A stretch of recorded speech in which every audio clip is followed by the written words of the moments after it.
আজকে আমরা RC series সার্কিটের ট্রানজিয়েন্ট স্টেট অ্যানালিসিস করব। দেখো এখানে একটা আরসি সিরিজ সার্কিট আছে যেখানে একটা রেজিস্টার আর একটা ক্যাপাসিটারকে সিরিজে কানেক্ট করা আছে।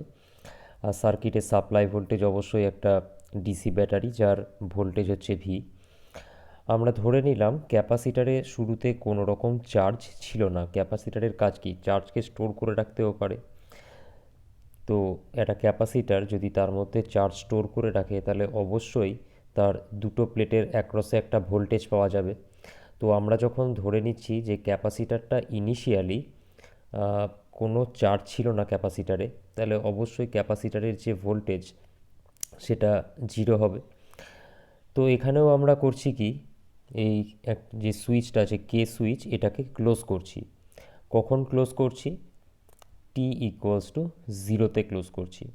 মানে টি ইকুয়ালস টু জিরোর আগে যেগুলো হয়েছে সেগুলোকে বলবো টি ইকুয়ালস টু জিরো মাইনাস, পরে যেগুলো হবে সেগুলোকে আমরা বলবো টি ইকুয়ালস টু জিরো প্লাস। তো টি ইকুয়ালস টু জিরোতে যদি আমরা ক্লোজ করে থাকি, টি ইকুয়ালস টু জিরো মাইনাসে কী হয়েছে দেখলাম। টি ইকুয়ালস টু জিরো মাইনাসে আমরা ধরে নিয়েছি ক্যাপাসিটারটায় কোনো চার্জ ছিল না, যার জন্য ক্যাপাসিটারের অ্যাক্রসে ভোল্টেজ জিরো।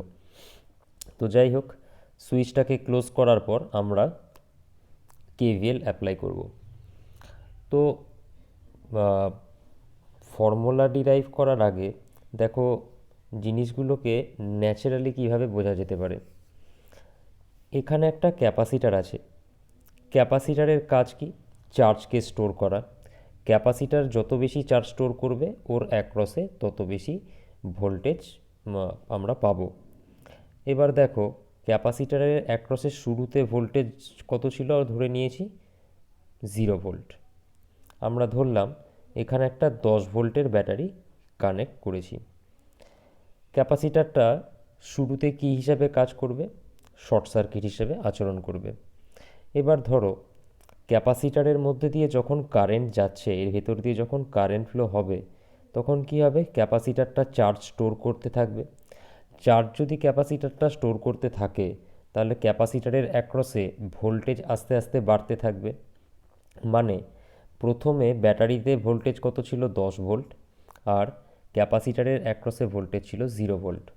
যত টাইম যাবে এই 0 ভোল্ট আস্তে আস্তে বাড়তে থাকবে। প্রথমে 1 ভোল্ট হবে, তারপর 2 ভোল্ট হবে, 3 ভোল্ট হবে, বাড়তে বাড়তে একটা টাইম পরে 10 ভোল্ট হয়ে যাবে। আশা করি এই অবধি বোঝা গেল। তাহলে যদি ক্যাপাসিটারের অ্যাক্রসে 10 ভোল্ট এখন তৈরি হয়ে যায়, এটা প্লাস মাইনাস 10 ভোল্ট দিয়ে দিলাম, আর এখানেও এটা 10 ভোল্ট ধরো লিখে নিলাম। এবার যদি আমরা এখানে কেভিএল অ্যাপ্লাই করি, একটা জিনিস ভালো করে খেয়াল করো, কারেন্ট কত হবে বলো তো? দেখো যখন আমি এখান থেকে এদিকে যাচ্ছি, মানে ব্যাটারির নেগেটিভ থেকে পজিটিভের দিকে যাচ্ছি, ভোল্টেজ রাইজ হলো, ভোল্টেজ রাইজকে আমি পজিটিভ ধরে নিলাম। 10 ভোল্টের ব্যাটারি নিয়েছিলাম তাই 10 নিলাম। সুইচ ক্লোজ করা আছে, এখানে কোনো এলিমেন্ট নাই, এখানে ভোল্টেজ রাইজ বা ড্রপ নাই। আর রেজিস্ট্যান্সের মধ্যে দিয়ে যখন আই কারেন্ট যাবে তখন ড্রপ হবে। কত ড্রপ হবে? আই ইন্টু আর।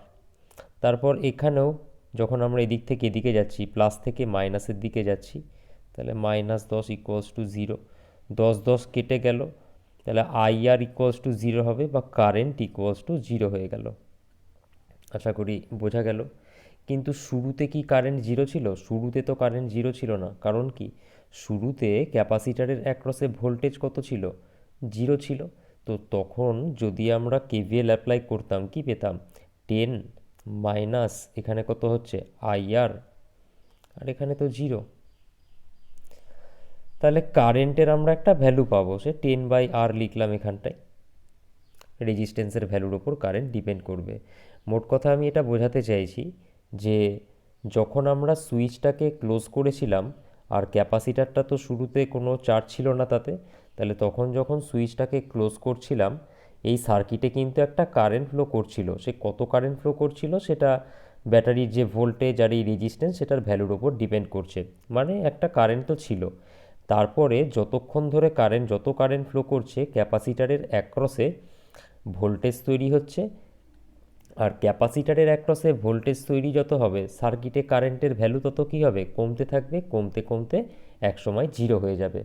মানে মোট কথা আমরা যে ম্যাথমেটিক্যাল ডেরিভেশনটা করব সেটার রেজাল্ট কী হবে আমরা আগে থেকেই বুঝতে পেরে গেলাম সার্কিটটা অ্যানালিসিস করে, যে যে রেজাল্টটা আমরা পাবো ডেরিভেশন করে সেখান থেকে আমরা এমন একটা এক্সপ্রেশন পাবো যেটার থেকে দেখব কি কারেন্টের শুরুতে একটা ভ্যালু থাকবে, সেটা আস্তে আস্তে কমতে কমতে জিরো হয়ে যাবে।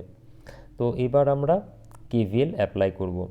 দেখো ভোল্টেজ ড্রপ কোথায় হচ্ছে, এখানটায়, ভোল্টেজ রাইজ হচ্ছে এখানটায়, সেজন্য আমি টোটাল স্টেপ বাই স্টেপ আর ভাঙিনি, একদিকে ভোল্টেজ ড্রপ লিখে দিয়েছি, এদিকে ভোল্টেজ ড্রপকে লিখেছি, এদিকে ভোল্টেজ রাইজকে লিখেছি। ভোল্টেজ ড্রপ কত হচ্ছে দেখো তো, আর রেজিস্ট্যান্সের মধ্যে দিয়ে যখন আই কারেন্ট ফ্লো হচ্ছে তখন আই আর ড্রপ হচ্ছে বা আর আই ড্রপ হচ্ছে, আর সি ক্যাপাসিটারের মধ্যে দিয়ে যখন আই কারেন্ট ফ্লো করছে তখন এর অ্যাক্রসে যে ভোল্টেজ সেটাকে যদি আমি ভিসি অফ টি নিয়ে নিই তাহলে সেটা কত হবে, এর আগে দেখিয়েছিলাম যে 1/c integration I of DT, আর এখানকার ভোল্টেজ কত ভি। তাহলে এটা হয়ে যাচ্ছে আমার কেভিএল অ্যাপ্লাই করে এই ইকুয়েশনটা পেয়ে গেলাম। এবার আমরা দেখছি কি এখানে কারেন্ট বা ভোল্টেজ মানে রেজিস্ট্যান্সের অ্যাক্রসে ভোল্টেজ বা ক্যাপাসিটেন্সের অ্যাক্রসে ভোল্টেজ বা কারেন্ট, এগুলো সব কি টি এর ফাংশন, টাইমের সঙ্গে সঙ্গে চেঞ্জ হচ্ছে, ট্রানজিয়েন্ট স্টেটে সবগুলোই টাইমের ওপর ডিপেন্ডেন্ট। তো যার জন্য করছি কি আমরা টি এর রেসপেক্টে এই ইকুয়েশনটাকে ডেরিভেটিভ করছি। ফার্স্টে আর আই এর ডেরিভেটিভ করব, আর তো কনস্ট্যান্ট বাইরে বেরিয়ে গেল, আই এর ডেরিভেটিভ টি এর রেসপেক্টে ডিআই বাই ডিটি। এই জিনিসটার আমরা এবার ডেরিভেটিভ করব, সি হচ্ছে কনস্ট্যান্ট, 1/c বাইরে বেরিয়ে যাবে, এটা যদি ডেরিভেটিভ করি 1/cটা তো কনস্ট্যান্ট বাইরে বেরিয়ে যাবে। আর এখানে কি আছে ইন্টিগ্রেশন অফ আই ডিটি, তো ইন্টিগ্রেশনের যদি ডেরিভেটিভ করি তাহলে মেন কন্টেন্ট যেটা আই ছিল সেটাই বাইরে বেরিয়ে যাবে, আর তো কিছুই হবে না। কারণ কি ইন্টিগ্রেশন আর ডিফারেন্সিয়েশন একে অপরের অপোজিট অ্যাকচুয়ালি। তো ডিফারেন্সিয়েশন করছি মানে কি ইন্টিগ্রেশনের সাইনটা উঠে গেল আর নিচে ডিটি আছে, এই ডিটি কি কেটে যাবে আর কিছুই না, আইটা পড়ে থাকবে। আর বাইরে তো 1/c ছিলই, তাহলে আর into DI by DT plus I by C equals to 0, দুদিকে আর দিয়ে ভাগ করে দিচ্ছি, তাহলে এই আরটা কোথায় চলে যাবে, এখানে চলে যাবে। তাহলে D I by D T equal plus I by R C equals to 0, এই সাইডেও আমরা আর দিয়ে ভাগ করছি, বাট 0/r মানে তো আলটিমেটলি 0ই হয়ে যাবে। ডি অফ ডিটি যেটা আছে সেটাকে আমরা পি ধরে নিলাম, অপারেটরটাকে পি ধরে নিলাম, তাহলে কী হবে পি প্লাস 1/RC, দুটোতেই আই আছে বলে আইটাকে কমন নিয়ে লিখেছি, ইকুয়ালস টু কত হবে 0। এটা একটা ডিফারেন্সিয়াল ইকুয়েশান যার এই সাইডটা দেখছি কত 0। তাহলে যখন আমরা এর সলিউশন বার করব, এই যে ডিফারেন্সিয়াল ইকুয়েশানটা পেলাম এর যখন সলিউশন বার করব তখন কি শুধুমাত্র কমপ্লিমেন্টারি ফাংশনটা থাকবে, পার্টিকুলার সলিউশন থাকবে না, কারণ এই সাইডটা 0 আছে। তাহলে কমপ্লিমেন্টারি ফাংশন কত হবে, কার ইকুয়েশান, এটা কারেন্টের ইকুয়েশান, তার মানে সলভ করলে আমরা কারেন্টের এক্সপ্রেশন পাবো।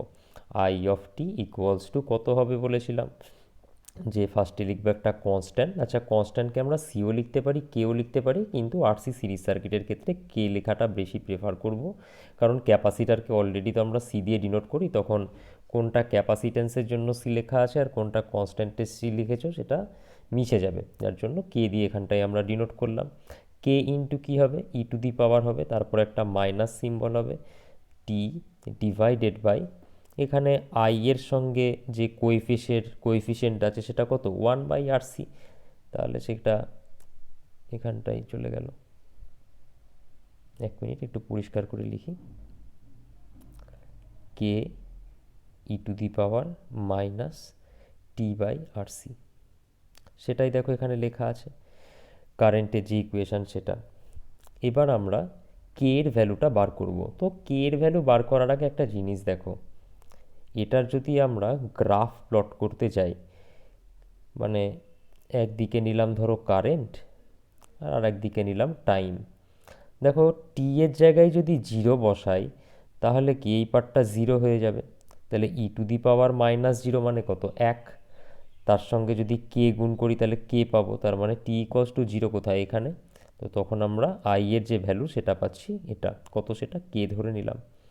এবার ধরো এই টি এর জায়গায় যদি ইনফাইনাইট বসাই তাহলে কি হবে E to the power -infinity, E to the power minus infinity মানে কত, জিরো। কেন?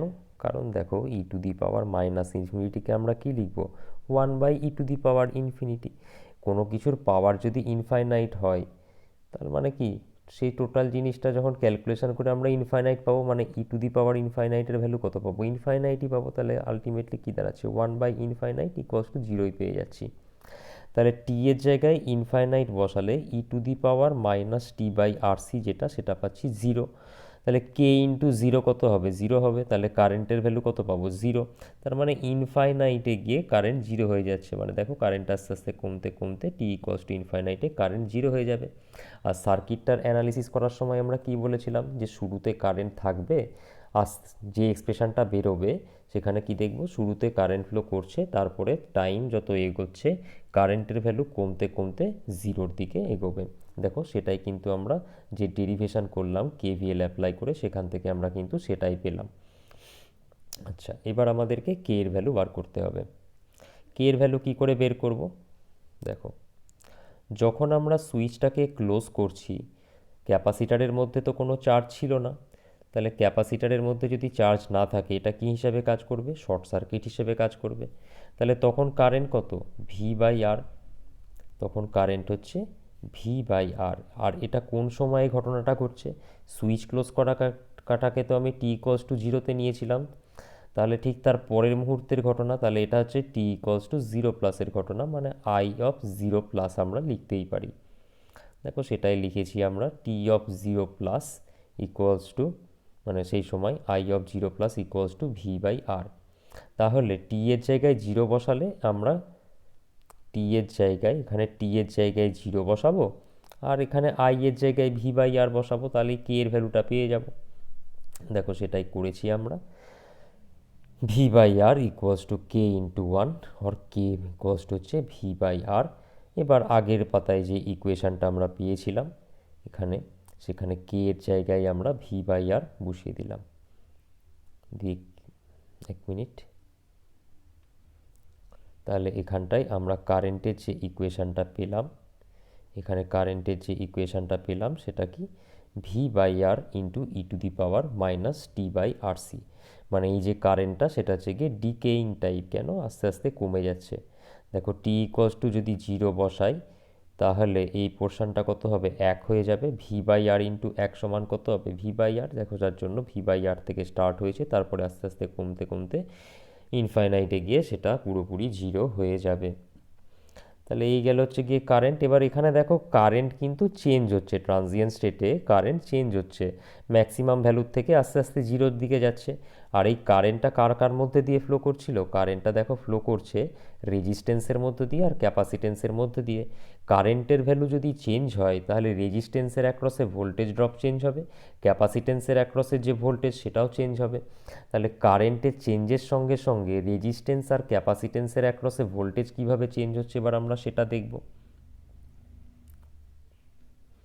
দেখো রেজিস্ট্যান্সের অ্যাক্রসে ভোল্টেজ VR ইকুয়ালস টু আমরা কি লিখতে পারি, I ইন্টু আর। কারেন্টের ইকুয়েশান একটু আগেই আমরা পেয়েছি, V/R equals to T, V/R into T to the power E to the power minus T by RC into R. R কেটে গেল, কি পড়ে থাকবে, V into E to the power minus T by RC.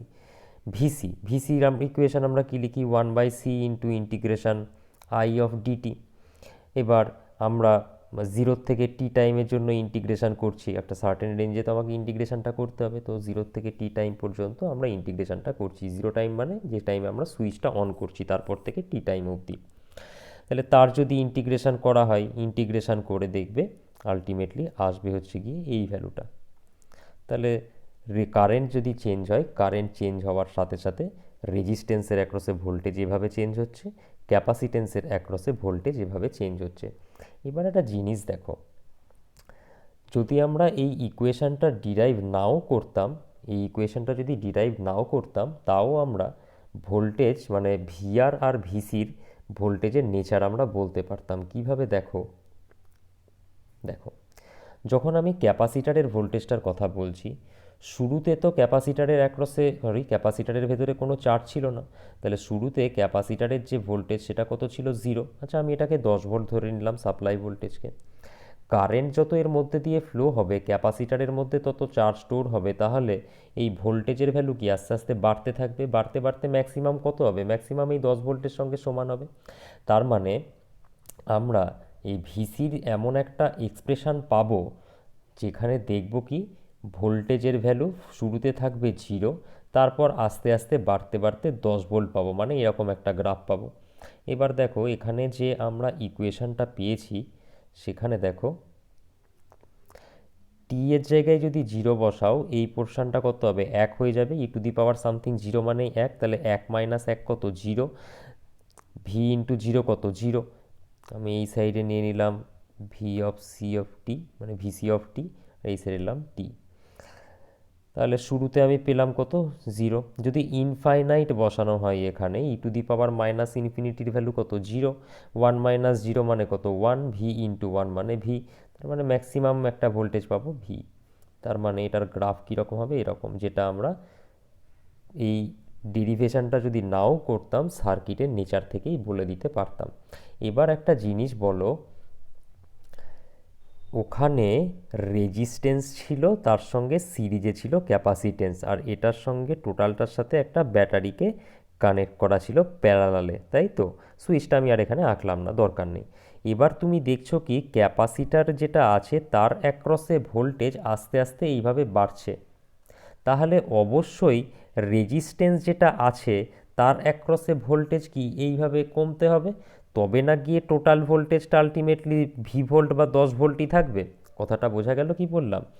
আমরা দেখছি কি এই সার্কিটে যে কারেন্টটা আছে কারেন্টের চেঞ্জ হচ্ছে, তাহলে কারেন্টের চেঞ্জ হলে রেজিস্ট্যান্সের অ্যাক্রসে ভোল্টেজ চেঞ্জ হবে, ক্যাপাসিটেন্সের অ্যাক্রসে ভোল্টেজও চেঞ্জ হবে। দেখলাম কি ক্যাপাসিটেন্সের অ্যাক্রসে ভোল্টেজের যে এক্সপ্রেশন সেটা হচ্ছে কি এটা, সেখান থেকে গ্রাফ প্লট করে আমরা দেখলাম কি ক্যাপাসিটারের ভোল্টেজটা এভাবে 0 থেকে বাড়তে বাড়তে ভি হয়ে যাচ্ছে। তাহলে অবশ্যই এখান থেকে আর একটা জিনিসও আমরা বলতে পারি, এই যে সার্কিটটা আছে এখানে রেজিস্ট্যান্সের অ্যাক্রসে ভোল্টেজ আর ক্যাপাসিটেন্সের অ্যাক্রসে ভোল্টেজ, এই দুটো ভোল্টেজ মিলে তো হচ্ছে গিয়ে সাপ্লাই ভোল্টেজ ভি ভোল্টেজ। তাহলে যখন ক্যাপাসিটেন্সের অ্যাক্রসে ভোল্টেজ 0 ছিল, মানে শুরুতে যখন এই ক্যাপাসিটেন্সের অ্যাক্রসে ভোল্টেজ 0 ছিল মানে এই পয়েন্টে, তখন অবশ্যই এই টোটাল ভোল্টেজটা কার অ্যাক্রসে পাবো, রেজিস্ট্যান্সের অ্যাক্রসে। মানে শুরুতে যখন ক্যাপাসিটেন্সের অ্যাক্রসে ভোল্টেজ 0, রেজিস্ট্যান্সের অ্যাক্রসে কিন্তু থাকছে ফুল ভোল্টেজ, তার মানে রেজিস্ট্যান্সের অ্যাক্রসে গ্রাফটা স্টার্ট হচ্ছে এখান থেকে। এরপরে ক্যাপাসিটারের অ্যাক্রসে ভোল্টেজ বাড়তে থাকবে, আর বাড়তে এর ভোল্টেজ যত বাড়বে রেজিস্টারের অ্যাক্রসে ভোল্টেজকে তত কমতে হবে। কেন? কারণ এই দুটো ভোল্টেজ মিলে তো হচ্ছে গিয়ে ভি ভোল্ট, তাহলে একটাকে বাড়লে আর একটাকে কমতেই হবে যাতে টোটাল ভোল্টেজটা আলটিমেটলি ভি হয়।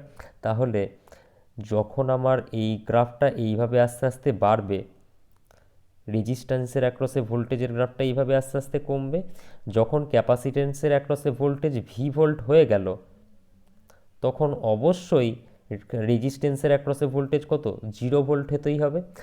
এটা ভি ভোল্ট হলো আর এটা 0 ভোল্ট হলো, তবে না গিয়ে 0 আর ভি যোগ করে আমি সাপ্লাই ভোল্টেজ ভি ভোল্ট পাবো।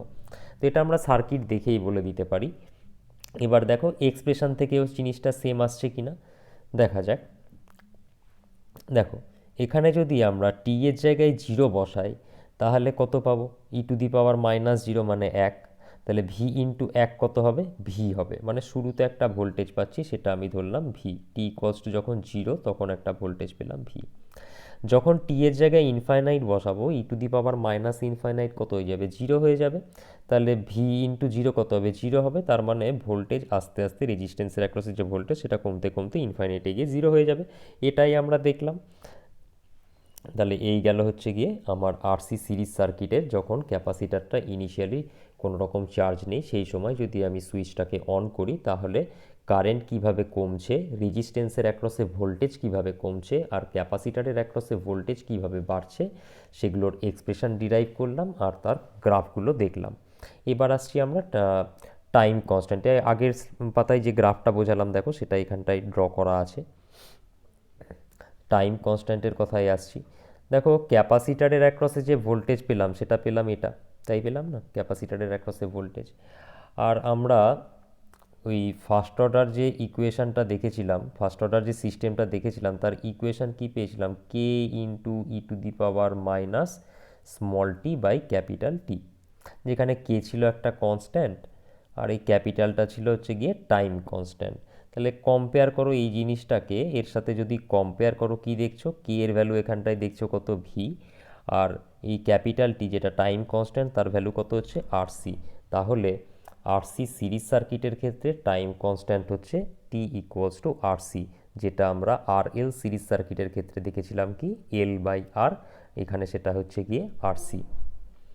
যদি এই টি এর জায়গায় আরসি বসিয়ে দিই, মানে যখন টাইমের ভ্যালু যখন টাইম কনস্ট্যান্টের ভ্যালুর সঙ্গে সমান হয়, তখন আমরা কি দেখছি, এখানে টি এর জায়গায় যদি আরসি বসাই তাহলে আরসি আরসি কেটে যাবে, তাহলে ই টু দি পাওয়ার -1 থাকবে।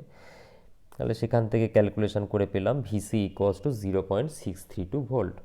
ক্যাপাসিটারের ভোল্টেজ কী হচ্ছিল, 0 থেকে আস্তে আস্তে বাড়ছিল। তাহলে আমরা দেখতে কি পাচ্ছি যে যখন টাইমের ভ্যালু টাইম কনস্ট্যান্ট বা আরসির সঙ্গে সমান হচ্ছে, ভিসি মানে ক্যাপাসিটারের অ্যাক্রসে ভোল্টেজ, টোটাল যে স্টেডি স্টেট ভোল্টেজের 0.632 গুণ হচ্ছে বা 63.2% হচ্ছে। এই টাইমটাকেই আমরা বলছি কি টাইম কনস্ট্যান্ট। তাহলে আরসি সিরিজ সার্কিটের জন্য টাইম কনস্ট্যান্টের যে এক্সপ্রেশন সেটা হচ্ছে কত, আরসি।